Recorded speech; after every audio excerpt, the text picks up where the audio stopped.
Arkadaşlar merhaba, kanalıma hoş geldiniz. Bugünkü sizlere paylaşacağım tarifim tavada pizza. Pizza için öncelikle bir tane yumurtayı kaseme koyuyorum.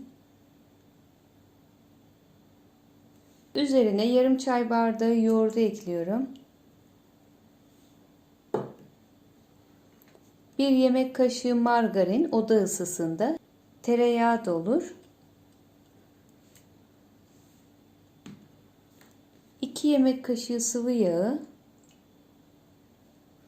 Güzelce karıştırıyorum.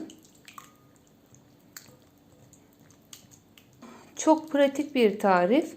Hamur açma derdi olmadan, fırında pişmesini beklemeden hazırlayabileceğiniz şipşak bir pizza tarifi. Malzemeleri bu şekilde karıştırdıktan sonra kontrollü bir şekilde ununu ekliyorum. 1,5-2 su bardağına yakın un ilave ediyorum. 1 çay kaşığı tuzu, 1 çay kaşığı kabartma tozunu da unun üstüne ekliyorum.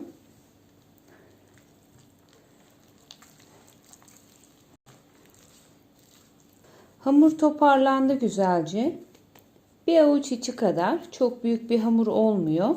Fazla yapmak isterseniz ölçülerini 2 katına çıkarabilirsiniz. Hamuru bu şekilde toparladıktan sonra kenara alıyorum. Malzemelerini hazırlarken dinlensin biraz kenarda. Pizza malzemesi olarak evde hangi malzemeniz varsa onu kullanabilirsiniz arkadaşlar. Ben evde olanlardan kullandım. Biraz kaşar rendeledim, sosis koydum, zeytin, domates, biber, mısır, biraz beyaz peynir, birazcık da sucuk doğradım. Kırmızı biber varsa kırmızı biber de kullanabilirsiniz. Burada da salçalı sosunu yapacağım. Eğer domates sosunuz varsa onu kullanabilirsiniz. Benim domates soslarım bittiği için salçadan yapacağım sosunu. Salçalı sos için 1 yemek kaşığı domates salçasını kaseme aldım. Birazcık kekik serpiyorum üstüne lezzet katsın diye. Biraz da karabiber döküyorum.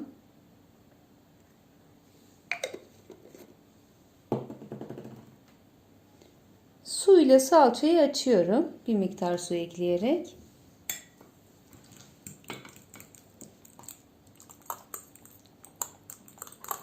Pizza tavası olaraktan yapıştırmayan bir tava veya tencere kullanın arkadaşlar. Tavada pişireceğimiz için yapıştırma yapabilir. Bu benim yapıştırmayan pilav tava. Birazcık yağ damlatıyorum. Şöyle yağını tavaya gezdirdikten sonra üzerine hamurunu sereceğim.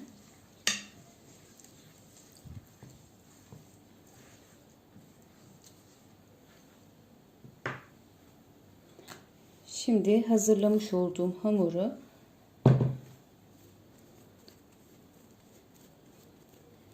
şöyle tavanın ortasına koyuyorum ve güzelce bunu yayıyorum tavaya.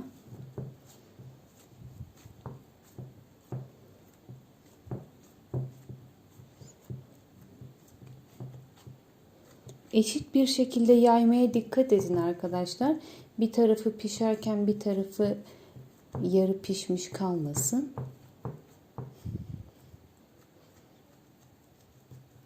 Pizza hamurunu tavaya güzelce yerleştirdikten sonra hazırlamış olduğum domates sosunu döküyorum.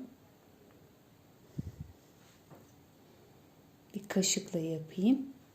Şöyle kaşık yardımıyla yayıyorum sosunu da.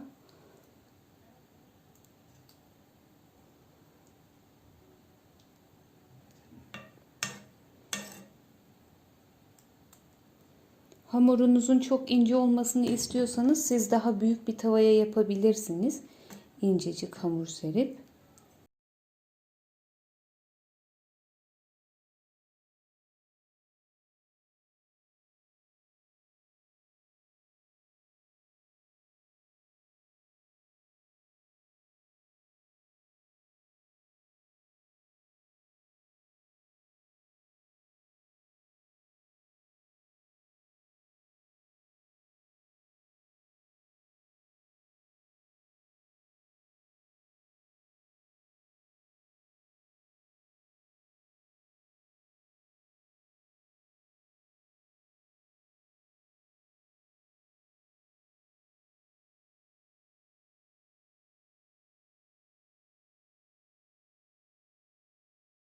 Malzemelerini ekledikten sonra buradaki püf noktası tavanın kapağının hep kapalı olması.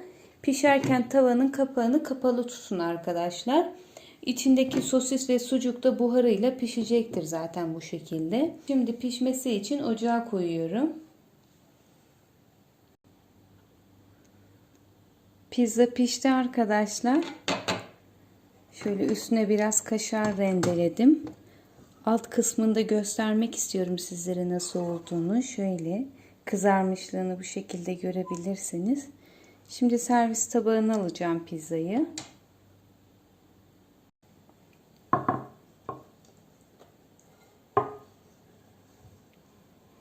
Bu şekilde pizzamız hazır.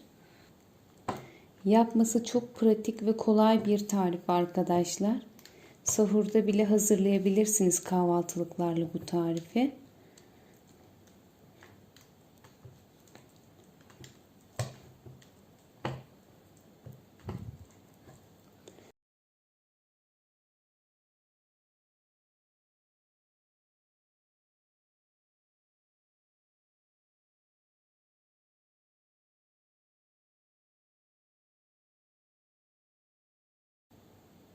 Burada size bir püf nokta daha vereyim arkadaşlar. Benim tavam 26 santim. 26 santimlik tavada hamur kalınlığı bu şekilde oluyor. Pizza hamurunuzun daha ince olmasını isterseniz tavanızın 26 santim çapından daha da büyük olmasına dikkat edin. Tavada pizza tarifi ile ilgili aklınıza takılanları yorum kısmına yazarsanız geri dönüş yaparım sizlere arkadaşlar. Pizza tarifini beğendiyseniz beğen butonuna basıp kanalıma abone olabilirsiniz. Abone olmak tamamen ücretsizdir. Yeni bir farklı tarifte görüşünceye dek hoşça kalın.